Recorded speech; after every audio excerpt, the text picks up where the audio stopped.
سلام حبوباتي، كي دايرين؟ لاباس عليكم؟ مرحبا بكم في قناه اسرار جمال الطبيعي، ومرحبا بالمتتبعات الجداد اللي انضموا للقناه. اليوم ان شاء الله غادي نهضروا على واحد الكريم اللي معروف عند بزاف ديال الناس. هو هذا الكريم، هذا كريم امالفي بالورد البري.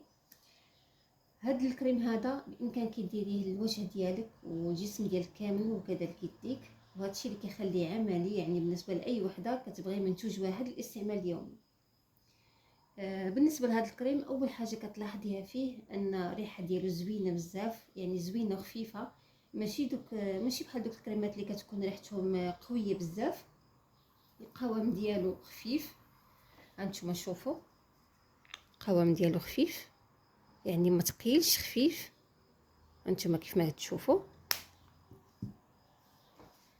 وملي كديريه للجسم ديالك ولا ليديك ولا وجهك دغيا كتشرب وما كيخليش ديك البشره دهنيه، وهذا الشيء صراحه اللي كيعجب بزاف ديال الناس.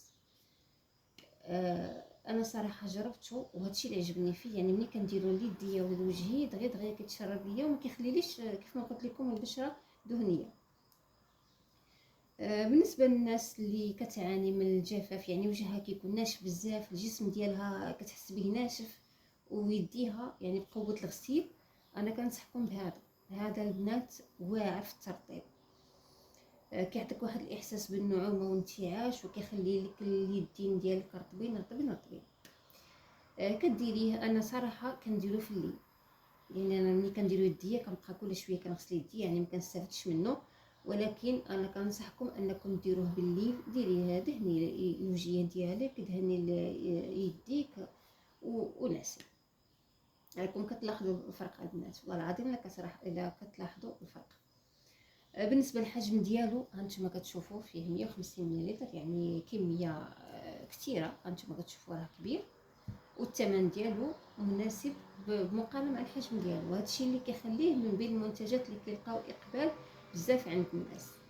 ايوا يا الغزالات ديالي، دابا بغيت نعرف منكم وسبق لكم جربتوا هذا الكريم هذا؟ الا كنتو جربتوه قولوا لي الراي ديالكم في التعاليق، خليو لي التجارب ديالكم في التعاليق كذلك باش يستافد الجميع. وما تنساوش ديروا لي لايك وديروا لي متابعه واشتركوا في القناه وفعلوا الجرس باش يوصلكم كل جديد اسرار جمال الطبيعي. نتلاقاو ان شاء الله في فيديو جديد. انا كيف ما قلت لكم راه اي حاجه غنشاركها معكم، اي حاجه يعني راحت يعني عطاتني نتيجه وهذا راه غنشاركها معكم. نتلاقاو ان شاء الله في فيديو جديد.